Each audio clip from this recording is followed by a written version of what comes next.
in the year 3000 AD. Or is it BC? I don't know what year it is. All I know is it is 3000. That is a long, long time ago. And we have stumbled upon some kind of show. Well, I've never seen such show as this, but let us look at what we have found. Yes, we have found something special. It is called the DMF. The DMF. I don't know what that is. Do you know what the DMF is? I mean, what does that stand for? Could it be profanity? Could it be... I don't know what it could be. But I do know this. We must watch it. Let us see what this is. Yes, let us see what this is. Quite an interesting tale. We shall watch. Apparently, this is season 2 of this show. I watched all of it. That is a word they used to use in the 2000s. Binge watch. Now we just call it bees. We've simplified everything into one verb. Bee. What a sound. Yes, a lot of things have happened since then. Well, let's not waste any more time. Let's watch the show. Yes, let's watch the show.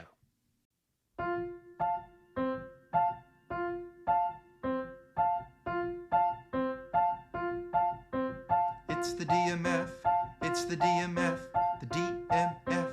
What's that called? Who knows what it's called? We got movies, wrestling, and current events.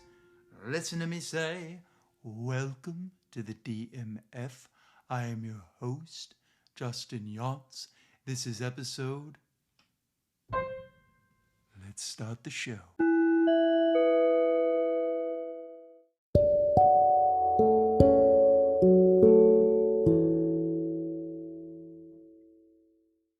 Welcome to the DMF. I am your host, Justin Yachts.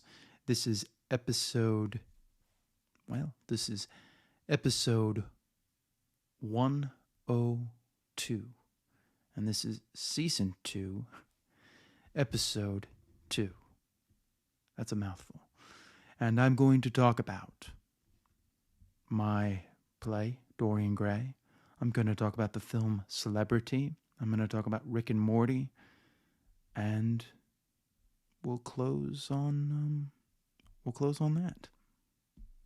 Thank you.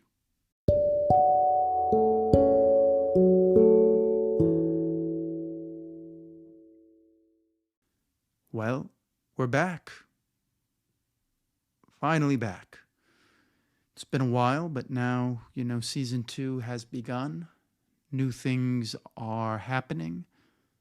I've added a theme song, and I hope you like it. I've got an interview already planned, already taped, and then I'm going to do another interview. So, as I said at the beginning, I'm going to try and do as many interviews as I possibly can so that we can expand this. But I'm happy to finally be back. I mean, when Dorian Gray hit, I knew I had to kind of give up everything. Now, I've already talked about that in detail, but it bears restating that it took a great deal of time to do that show, to do that role. And I only had a month and a half to do it. So let's jump into it. Let's talk about Dorian Gray. I'm going to review my own show. I got a chance to watch it. I'm pretty satisfied with it. I'm satisfied with it. With the time that we had, it works. Could it have been better? Yes. Could things have been more fluid? Yes. But I only had a month and a half to do this.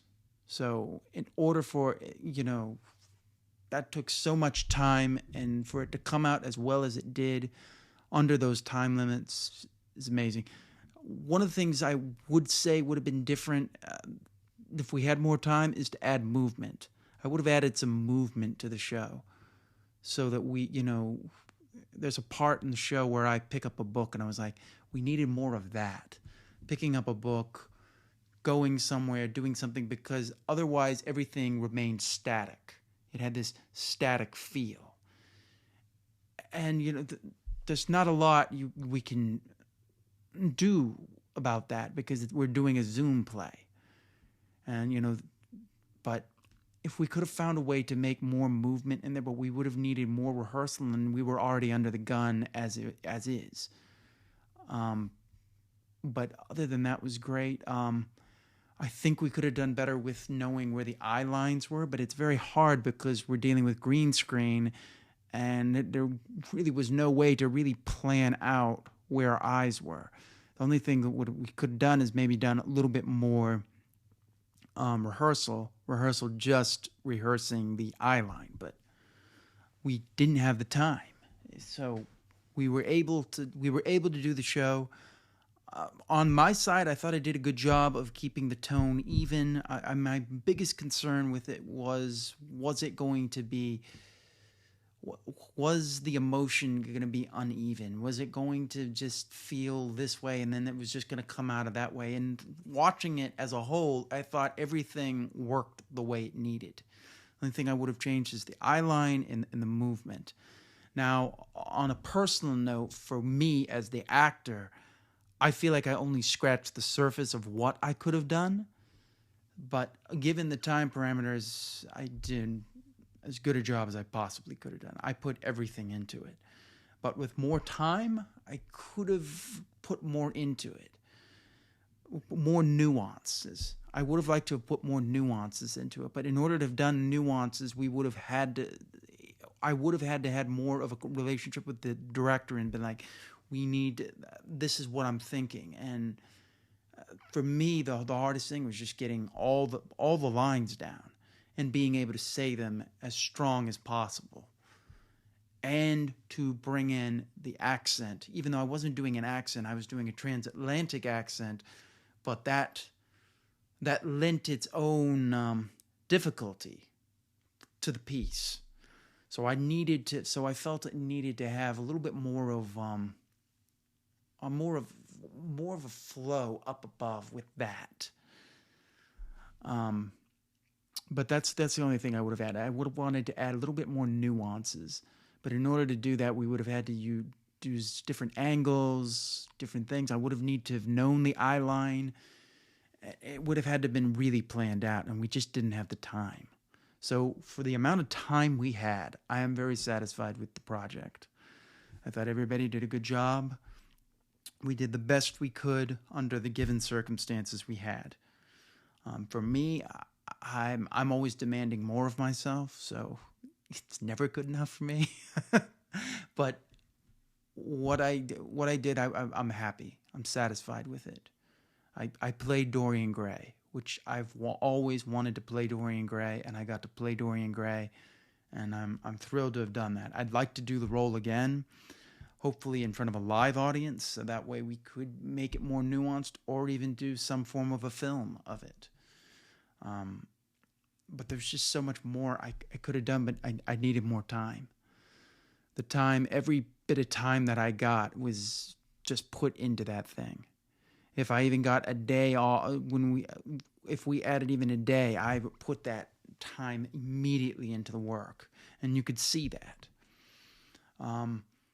Another thing I would have liked a little bit more fluidity in the lines, but as I said, that would have taken more comfort and more rehearsal, because this was a huge undertaking. This was the hardest role I've ever done, and I'm proud that I did it, but I feel like I've only scratched the surface, so I feel like there's a lot of unfinished business with this role. But I'm happy. If you want to see it, DM me, contact me. I'll try and find a way for you to see it. Right now, the show is done, and I'm doing this afterwards, and I'm going to post it afterwards but I'm very happy with the project, and I'm happy that I got to play Dorian Gray, and I want to say thank you to my director, Andrew Dominic, Thank you for trusting me with the role. I really appreciate that. Thank you, Bella. I follow her on Instagram, so I need to know. Let's see if I can find exactly her name because she deserves it. She was amazing. Bella Baldwin. Bella Baldwin was a wonderful stage manager. There's that word again. Wonderful. Can't get away from that. But I'm very happy. Very happy with the project. It's done. It's in the books. I'm moving on to other projects, but I'm very happy with this.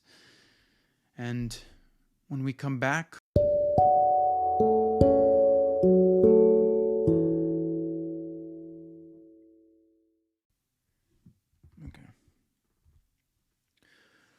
Okay, so I just finished watching the film Celebrity, which is a 1998 film by Woody Allen. And if you like Woody Allen films, I think you'll like this. This is not considered one of his best work, but I like it. It has a great ensemble cast. I think it would have done really well if they kind of made it like the Manhattan companion piece, because it's both of these films, Celebrity and Manhattan, are shot in black and white. Now, the cast is amazing. Kenneth Branagh, Judy Davis, Winona Ryder, Leonardo DiCaprio, Melanie Griffith, Famke Janssen, Joe Mantegna, Charlize Theron, Gretchen Mol, Michael Lerner, Isaac Mizrahi, Bebe Neuwirth, Hank Azaria, Douglas McGrath, J.K. Simmons is in it, Dylan Baker, Deborah Messing, Allison Janney, Kate Burton, Gary Becker, Tony Sirico, Cecilia Mustin, Ada Totoro, Lori Bagley, David Margulies, Jeffrey Wright, Tony Darrow, Adrian Grenier, Sam Rockwell, Greg Mottola, the director of Superbad, Michael Moon himself, Donald Trump, Ian Somerhalder, well, he's not really confirmed, Karen Duffy, Frank Licari, and Andre Gregory, who anybody that's seen My Dinner with Andre knows who that guy is. It's written by Woody Allen. It's directed by Woody Allen. This is one of his films. It's the last film that Susan E. Morse, his editor for many years, did. Sven Nykvist, I don't know if I'm pronouncing it right. He did 4 films with Woody Allen: Crimes and Misdemeanors, Another Woman, New York Stories, and Celebrity. So this is the last film of that. It came out on November 20th, 1998. It was at the New York Film Festival. It's interesting. It's kind of like the story of Job in some ways, or a reverse Job. It's about a character named Lee Simon, who is played by Kenneth Branagh, and he's an unsuccessful novelist who's trying to, he's like a celebrity journalist, and now he's kind of going through a midlife crisis, and he wants to write screenplays, and he basically wants to be a celebrity, and he kind of divorces his wife, and a bunch of stuff happens, and I'll get into spoilers in a bit, but not yet. The score, it's kind of hard to narrow down a score because it's a lot of jazz music. Anybody that's seen any Woody Allen film knows that there's not really a score. He uses real music. I think this is a gem. I think this is a film that later on, hopefully people will just rediscover and find that, we were wrong about this film. Because it didn't do well in review. It had, okay reviews. And it didn't do very well box office-wise, especially with the commanding cast it had. Apparently, there was concern whether Kenneth Branagh could do an American accent. And once he saw a screening of this film, of a certain film, Woody Allen gave him the part. Kenneth Branagh plays him kind of like many of Woody Allen's quirky characters. I really like this film. I just really do. It really it's just fun. I found it fun. I wouldn't say it's great. It's not the best film ever, but it's a great hangout film, as Quentin Tarantino would say. It's a great hangout film. So we've gone long enough. I'm going to talk about spoilers. So 1, 2, 3, 4, 5. You've been warned. The ending of this film, basically, you see Kenneth Branagh's character, Lee Simon. He divorces his wife, who's played by Judy Davis, Robin Simon, and they kind of basically reverse roles as Robin gets everything and gets to become basically a celebrity, and Kenneth Branagh at the end becomes nothing. Charlize Theron plays a supermodel. That's what her name is in the script. So supermodel, and she does a great job in it, and she brings a lot of levels to it. Leo DiCaprio's in it, and he plays a character named by Brandon Darrow, who's like a star everybody wants to get around to, and Kenneth Branagh's character eventually kind of wants to ends up doing a bunch of hijinks with him. I've got to believe Leo DiCaprio wanted to do this role because he loves Woody Allen. He loves film, so there's no way, he's never really worked with Woody Allen before. This is the only time I think he has, and it's funny, this came out this is right after the fame of Titanic, so Leo was everywhere. They had Man in the Iron Mask, and then there's this, which I think they kind of buried in some ways. I've always liked this film. I've watched it now 3 times in preparation for this, but one of the things that I don't think gets talked about a lot is how Woody Allen brings in future stars like Jeffrey Wright. He's got a nice little role in there. Adrian Grenier, Sam Rockwell, Gretchen Mol. When I was already Deborah Messing's in this, Allison Janney. These little roles that kind of might not have given them the greatest thing, and who can't love Andre Gregory, one of the greatest directors of all time, and just great person of all time. If you've ever seen Vanya on 42nd Street, I suggest you watch that film. But yeah, this is just it's just a beautiful film to watch. It was shot so it's just got a nice poetic look to it. You know how much Woody has been influenced by Fellini. If you don't, well, look that up. And it's kind of like this guy's kind of in a Fellini film in some ways.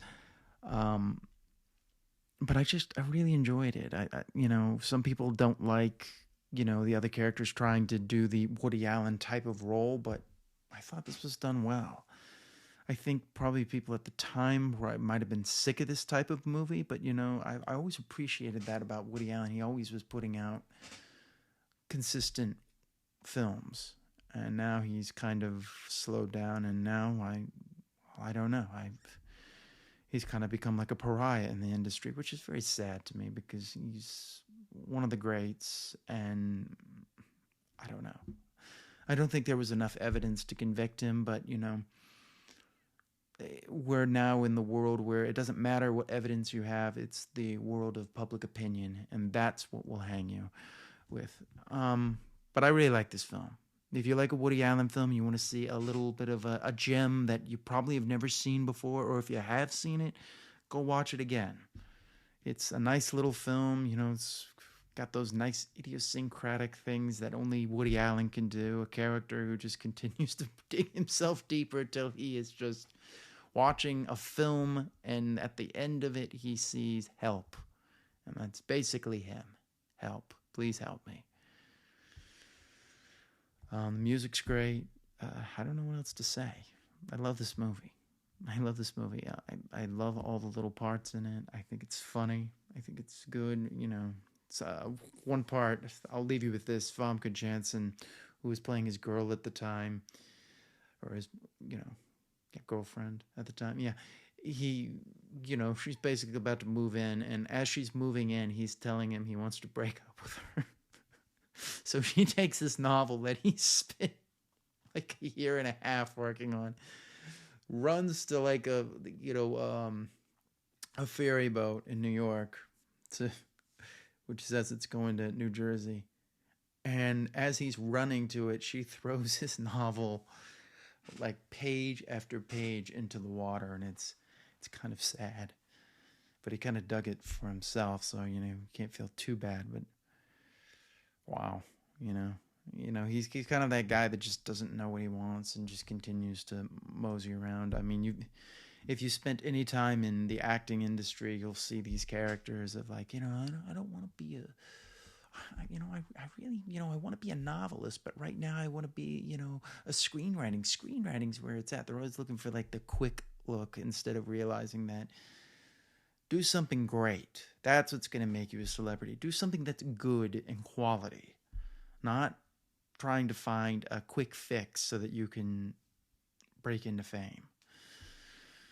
So I think that's kind of maybe one of the underlying themes of the film, but it's a Woody Allen film. I love it.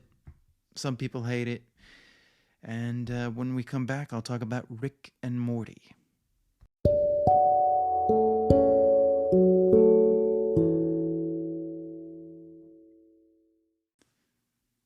Rick and Morty, a show that I have grown to love. I discovered it in at the tail end of season 2, and it's just a magnificent show. Never seen anything like it. The humor, the character development. Usually in shows like this, they have character development, but it doesn't really go through.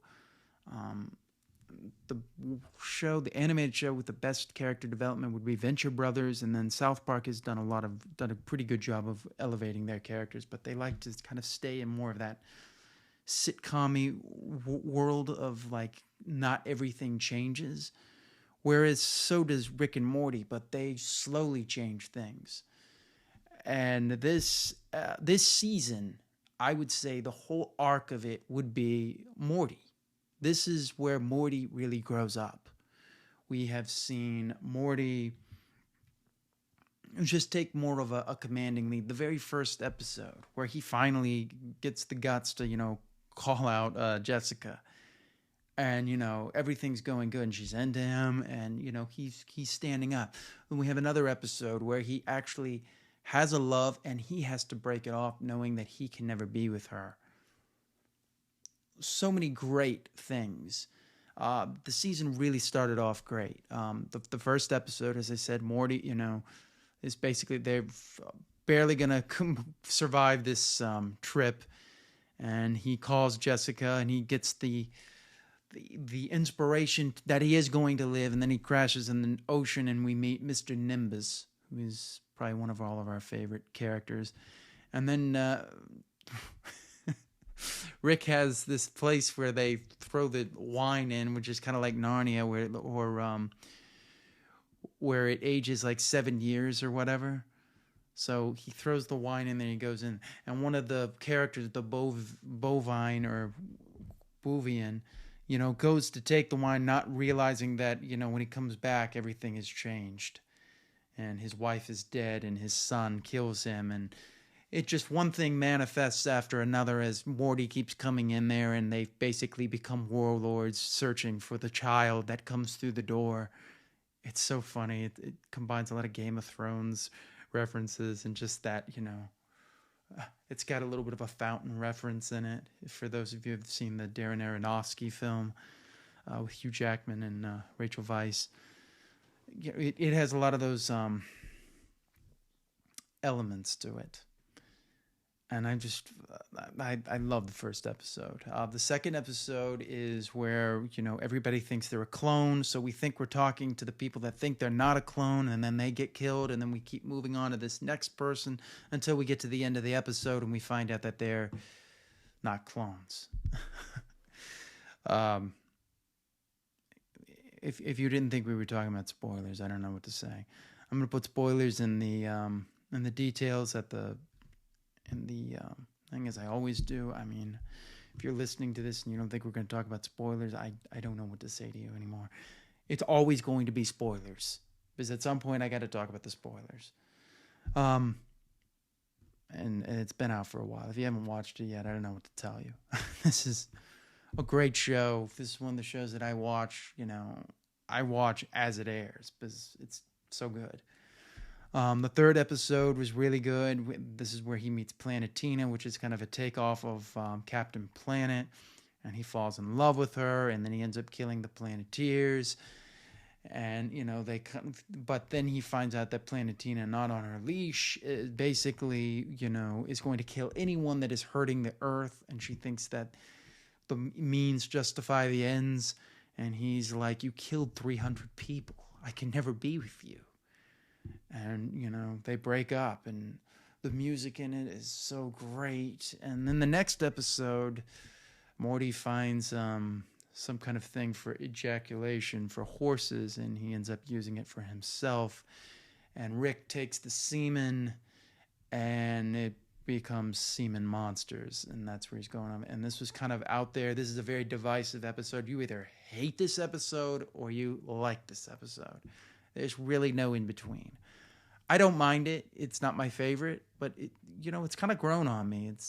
It doesn't have the character development of the last three, but it's good. Some people hate it so much that they're like, that's it. Rick and Morty is done. It's over.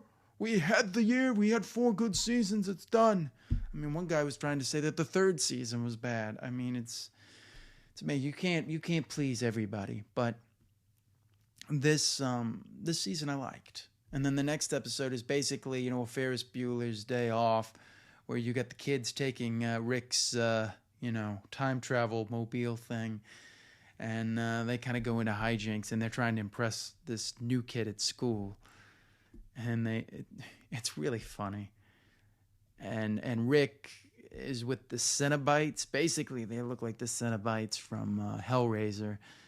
And they're only there for Jerry. It's kind of a weird episode. This is another one that was kind of divisive. Some people hate this episode. Some people really like this episode. Hopefully the next episode everybody likes again, like the last 3. But, you can't please them all. You just can't please them all. But I really like that they're taking Morty into a way of, like he's actually making decisions for himself, and, he's actually growing up. It's kind of like Dean and Dean Venture in the Venture Brothers. We see him growing up, and that's what we're seeing with Morty, and I love what they're doing here. It's just been a great season. Even if you don't like those 2 episodes, it's been, I love the last season. The Vat of Acid episode is one of my favorite. I mean, they just sat around talking about how, every villain was getting killed by a vat of acid. And a good point is like, why is there always acid everywhere? RoboCop, Batman. I mean, how many people got killed by acid? But yeah, it's a terrific show. And I thought this season, sorry about that. And I can't recommend it enough. So Rick and Morty season 5, the comedy is just, if you've ever wanted to see what, Doc Brown and Marty McFly were like if they went into more hijinks, that's kind of what we got here. And when we come back, I will talk a little bit about some things to make your life better.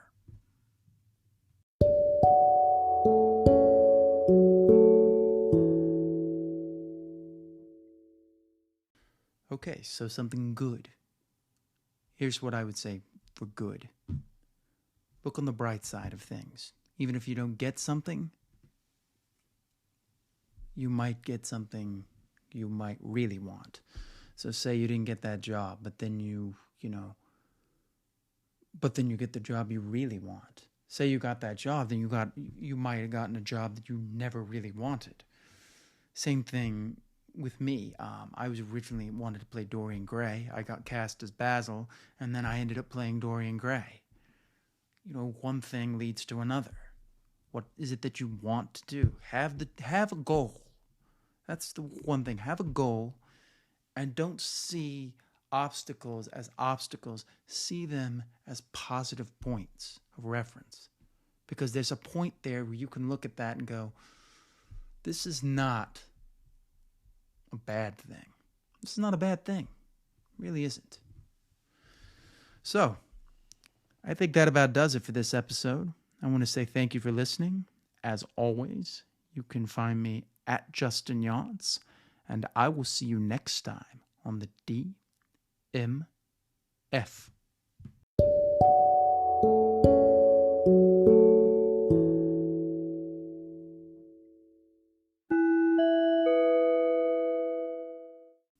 Well, that was an interesting show, I must say. Well, yes, it was an interesting show. Wow. They were really weird back then. Yes, I don't understand what they were doing. A lot of interesting things that happened in this year of 2021. Apparently they had this thing called COVID that almost wiped them all out. Yes, I read about that. The COVID. Interesting idea. Very interesting. Well, we'll have to see what the next episodes bring. Yes, I think we will.